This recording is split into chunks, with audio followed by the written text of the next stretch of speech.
Madison and Eric Miller thought they had it all until one fateful day, their perfect world was shattered. Their 11-month-old daughter, Lily, was stolen from her crib, and their trust in everyone around them was broken. What they didn't know was that the woman they considered a close friend, a godmother to their child, would be the one to destroy everything they held dear. This is the chilling story of betrayal, obsession, and heartbreak, the story of how Madison and Eric confronted the killer of their daughter, and how their lives were forever changed. Madison and Eric Miller had the kind of life that seemed almost too perfect to be true. They lived in a peaceful suburban neighborhood, surrounded by manicured lawns and quiet streets where everyone knew everyone else. Their home was a charming 2-story house with white picket fencing, freshly painted walls, and a small garden where Madison spent her mornings tending to flowers while Eric worked from home. At the center of it all was their 11-month-old daughter, Lily. With her big, curious eyes and contagious laughter, she was the heart of the family. The Millers doted on her, capturing every milestone, from her first steps to her first word, with pride and joy. They often spent weekends at the park, pushing her stroller through the shaded paths while they laughed and talked about their future together.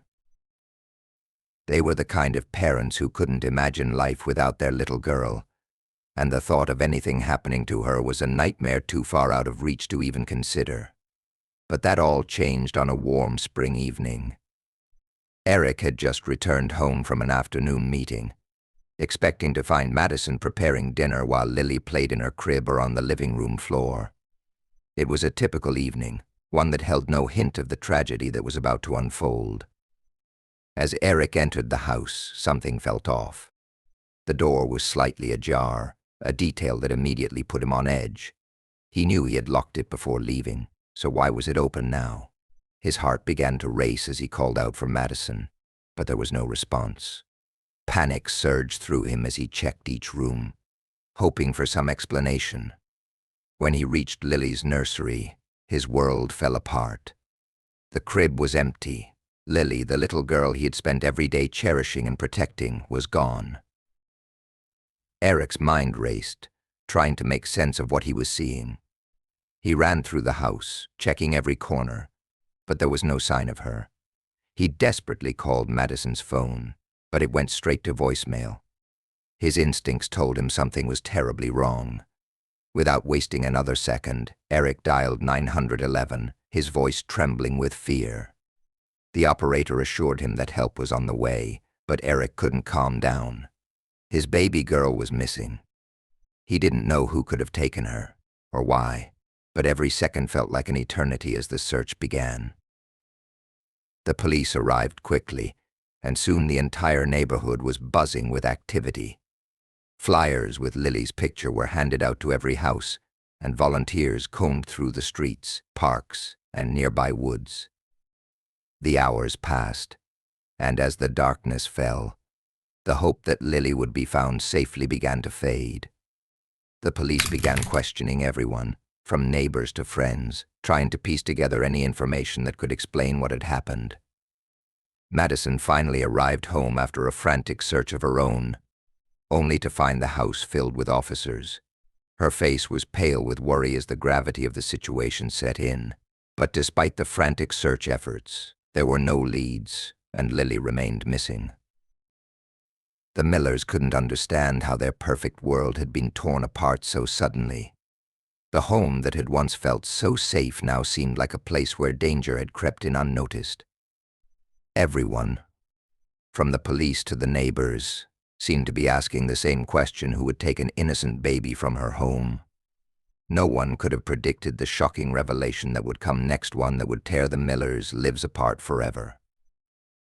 The days following Lily's disappearance felt like a blur to Madison and Eric. Each day brought a new wave of anxiety and heartbreak, as the reality of their daughter's abduction sank deeper. The search was exhaustive. The neighborhood was combed, missing person posters were posted all over town, and friends, family, and even strangers rallied together to help find Lily. Despite the frantic efforts, no one had seen anything unusual, and no new evidence emerged. The police, although diligent, were running out of leads. For the Millers, each passing hour without their daughter felt like an eternity. The investigation soon turned inward, focusing on those closest to the family. Detectives began questioning neighbors, friends, and family, looking for anyone who might have had the opportunity or motive to take Lily. The Millers' world had been turned upside down, but they still clung to hope, unwilling to believe that anyone they knew could be involved in such a horrible crime. Among the list of those questioned was Laura Jenkins, the Millers' closest friend. Laura had been a constant presence in their lives, the kind of person who was always there to offer support. She was Lily's godmother, a woman Madison trusted implicitly. Laura had been over to the house countless times, helping with babysitting and spending time with the Millers. She had shared in the joy of Lily's milestones, celebrating birthdays and holidays together as one big, happy family. The bond between the two families seemed unbreakable, and Madison never once considered that Laura might be anything other than a devoted friend. But as detectives dug deeper into Laura's background, they began to uncover some unsettling details. Laura had always been vocal about her struggles with infertility. Though she had never openly discussed it with the Millers, it was known among their friends that she had been trying to have a child of her own for years without success. Over time, her jealousy had become apparent, although no one had suspected it would lead to something so extreme. The police learned that Laura had often made offhand comments about how much she wanted a child, even expressing envy over the Millers' perfect family. But jealousy alone wasn't enough to explain the disappearance of a baby, so the detectives continued their search for more concrete evidence. The breakthrough came when a neighbor reported seeing someone suspicious near the Millers' house on the day Lily went missing. The description was vague, just a woman pushing a stroller, but it was enough to raise questions. The witness couldn't remember much, but they did recall seeing the woman standing near the front door for a few minutes before leaving, walking toward a car parked down the street. The police immediately took interest in this lead, and as the investigation continued, they began to focus on Laura more closely. When detectives questioned Laura about her whereabouts on the day of Lily's disappearance, her story seemed inconsistent. She claimed she had been out running errands all afternoon, but when pressed further, her timeline didn't add up. There was no record of her being at any of the places she mentioned, and her car's GPS system had not moved for several hours that day. The mounting suspicions were undeniable. The seemingly perfect friend had begun to show cracks, and the police were growing more convinced that she had played a role in Lily's disappearance. Laura's behavior began to seem increasingly erratic, and the police started to suspect that her motivations went beyond mere envy. They began digging deeper into her financial situation and social media activity. It was then that they uncovered something chilling. Laura had been actively searching for ways to adopt a child, even looking into fraudulent adoption agencies. But that wasn't the only unsettling discovery. There were also posts on her social media that hinted at an unhealthy obsession with Lily. She had made several cryptic comments about how she deserved a life like the Millers and how she would do anything to get what she wanted. As the evidence against Laura piled up, the once innocent friend was becoming the prime suspect in the investigation. The Millers, devastated by the possibility that someone they had trusted could be responsible for their daughter's disappearance, began to question everything. Their once perfect world, filled with the laughter of their baby girl, had been shattered, and the painful reality began to set in. Someone close to them had betrayed them in the worst possible way. The tension surrounding the case reached a boiling point when the police uncovered a critical piece of evidence that left no room for doubt. The security footage from a nearby convenience store, which had been initially overlooked, suddenly came into focus. The video showed Laura Jenkins pushing an empty stroller down the street on the afternoon of Lily's disappearance. She had been carrying a large bag that, at the time, appeared inconspicuous. But as the footage was analyzed further, it became clear that something was amiss. The stroller that Laura had been pushing was completely empty. Where was Lily? The police immediately took action, searching Laura's home for any signs of Lily or other evidence that could point to her involvement in the crime. When they arrived at Laura's house, they found it eerily quiet. She was home, but her behavior was unsettling. The officers conducted a thorough search, going through every room and closet. In the basement, they made a grim discovery. Behind a stack of old furniture and boxes, they found a hidden room. Inside this room, wrapped tightly in a blanket, was the lifeless body of 11-month-old Lily Miller. The discovery was a devastating blow. The officers were horrified by the sight of the baby's body, and it became painfully clear that Lily had been dead for some time. Laura, once considered a close friend and godmother to Lily, had murdered the child in cold blood. The police were left to piece together the details of how this had happened, but the evidence was undeniable. Laura had taken Lily from her home, hidden her body, and tried to cover her tracks, pretending to be a grieving friend while secretly hiding the truth. For Madison and Eric, the news was nothing short of a nightmare. They had always trusted Laura, confiding in her and welcoming her into their home. The shock of finding out that their best friend had killed their daughter was almost too much to bear. How could this have happened? What had driven Laura, a woman they had known for years, to commit such a heinous act? Their grief turned to anger, and their sense of betrayal was overwhelming. The friend they had trusted had stolen their child and destroyed their family. The investigation revealed that Laura had meticulously planned the abduction. She had been watching the Millers' routine for weeks, waiting for the perfect opportunity to make her move. Laura had been struggling with infertility for years and had grown resentful of the Millers' happy, perfect family. Her jealousy had festered into something far more sinister. It was not enough for her to simply wish for a child. She wanted to take what the Millers had, to replace their daughter with her own twisted version of family. The police discovered that Laura had been using the time she spent with the Millers as an opportunity to steal small items from their home, a disturbing sign that she had been planning her betrayal for some time. She had been babysitting Lily regularly, using that time to study the family's habits and routines. But it wasn't just about stealing physical objects, it was about taking control, about inserting herself into the Millers' lives in a way that would eventually allow her to take their daughter. As the police pieced together the timeline of events, they found that Laura had carefully staged the scene to make it look like a random kidnapping. She had taken Lily on a stroll around the neighborhood, leaving the stroller empty on the security footage, and had hidden the baby's body in her basement. The chilling detail of Laura's calculated actions was both haunting and heartbreaking. She had been living a double life, one as the caring godmother and friend, and another as a cold-blooded killer, manipulating the Millers' trust in her for her own dark purpose. For Madison and Eric, the revelation was too much to process. They had lost their daughter in the most cruel and senseless way, and the person responsible was someone they had loved and trusted. The once perfect family was forever broken, and no amount of justice could bring Lily back. Yet, the investigation was far from over. Laura was arrested and charged with first-degree murder, but the pain she caused could never be undone.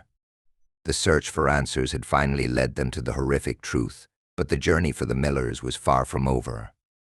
They would have to face the trauma of what had happened, knowing that their lives would never be the same again.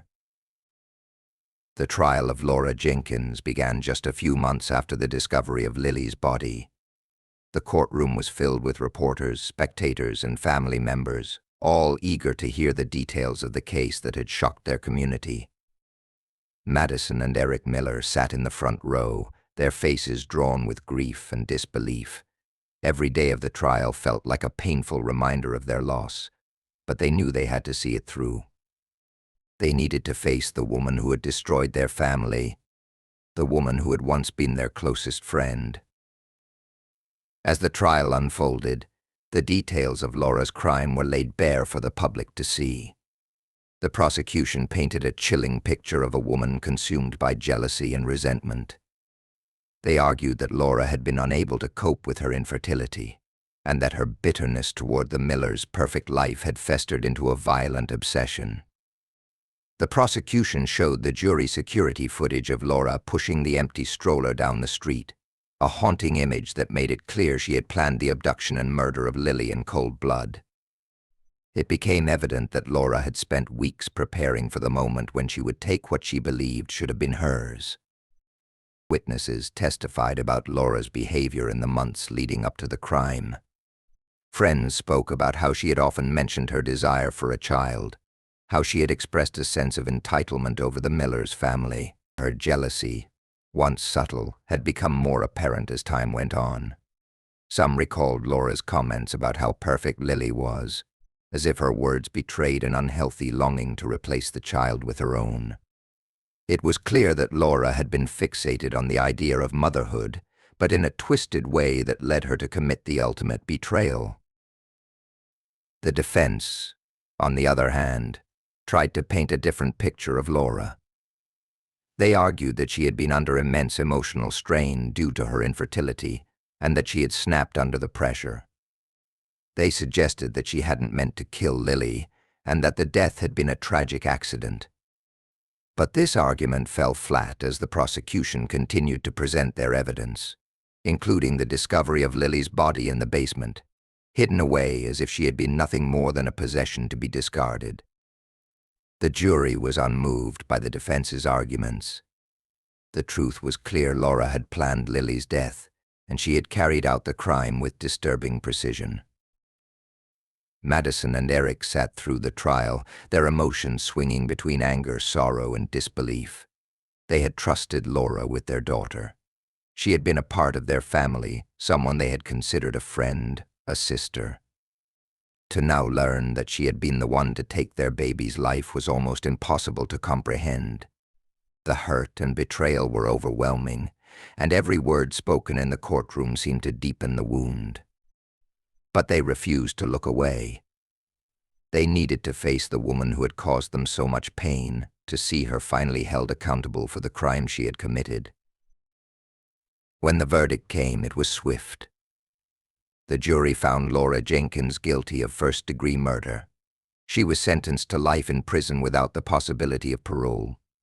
As the judge read out the sentence, Madison and Eric remained stoic, their hearts heavy but their minds made up. Justice had been served, but it would never bring their daughter back. After the trial, the Millers chose to make a public statement. Madison spoke about the pain of losing Lily and how she would never be able to fill the void in her heart. Eric expressed his anger at the betrayal, at the fact that someone they had trusted so deeply had turned into a monster. But in their statement, they also found a glimmer of hope. They vowed to honor Lily's memory by supporting causes related to child safety and by raising awareness about the dangers of unchecked jealousy and obsession. While their pain would never go away, they hoped that their story would help prevent another tragedy like theirs from happening.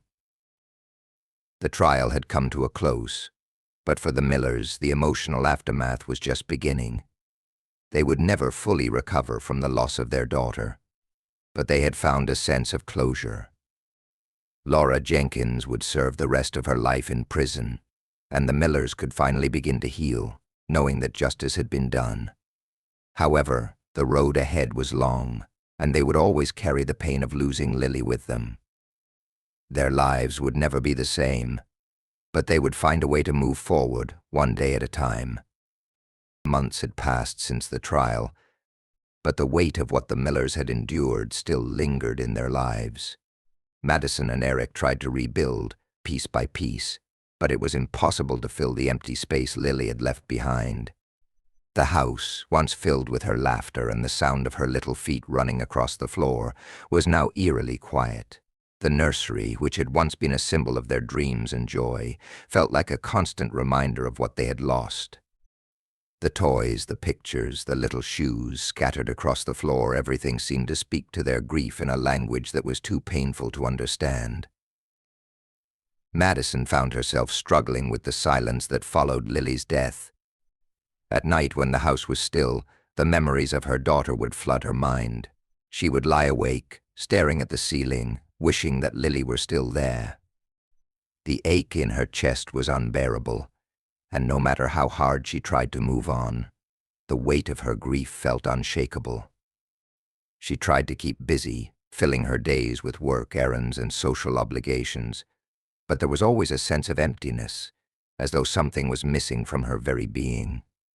She had once been a mother, a person who had a sense of purpose tied to her child's needs. But now that purpose was gone, and she felt lost. Eric, too, struggled to cope with the loss. He became withdrawn, his once vibrant personality dimmed by the pain of losing Lily. He threw himself into work, but it was clear to anyone who saw him that he was no longer the man he used to be. He had lost his daughter, and that loss was a wound that no amount of work or distraction could heal. He and Madison tried to support each other, but their grief was too overwhelming for words. There were moments when they would sit together in silence, both lost in their thoughts, feeling the presence of Lily in the room with them, but also the aching absence of her. The Millers' social circle had also begun to change. Many of their friends, once close, seemed unsure of how to approach them. There were awkward silences when they saw each other, and people hesitated to bring up Lily's name, afraid it would cause more pain. But for Madison and Eric, not talking about their daughter felt like a betrayal. They needed to remember her, to speak her name, to keep her memory alive. It was the only way they could hold on to the love they had for her. As the months dragged on, Madison and Eric found themselves questioning everything about their lives. The world that had once seemed so predictable and safe now felt fragile and unpredictable. They had trusted someone they thought was a friend, only to have that trust shattered in the most brutal way imaginable. Their perception of the world had changed. They no longer felt safe in the small, suburban community they had once called home. Every person they saw could be hiding a dark secret, and every interaction felt like a reminder that things weren't always as they seemed. Despite the pain, there were moments when the Millers began to find small pieces of hope in the midst of their grief. They sought counseling, both individually and together, to help them process the trauma they had experienced. They met other parents who had gone through similar losses, and through those connections they found understanding and support. Slowly they began to realize that while the pain of losing Lily would never go away, it didn't have to define them. They could learn to live with the grief, carry it with them, and still find moments of peace. The Millers also became active in raising awareness about the dangers of untreated mental health issues and the devastating effects of jealousy and obsession. They spoke at conferences and worked with organizations dedicated to protecting children and supporting parents. It was a small step, but it gave them a sense of purpose again. By sharing their story, they hoped to prevent another family from going through the same heartbreak they had endured. As the years passed, Madison and Eric learned to live with their grief. They never forgot Lily, and they never stopped loving her. They visited her grave, leaving flowers and spending time in quiet reflection. The pain of her loss would always be a part of their lives, but they found ways to honor her memory while also rebuilding their own. The journey wasn't easy, and it wasn't quick, but they had learned that healing was possible, even in the face of the most unimaginable tragedy.